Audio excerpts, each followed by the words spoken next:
Hi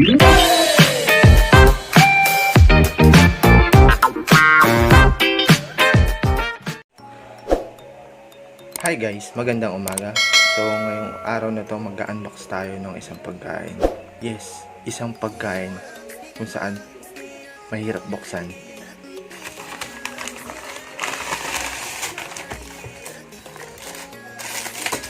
Tadaan!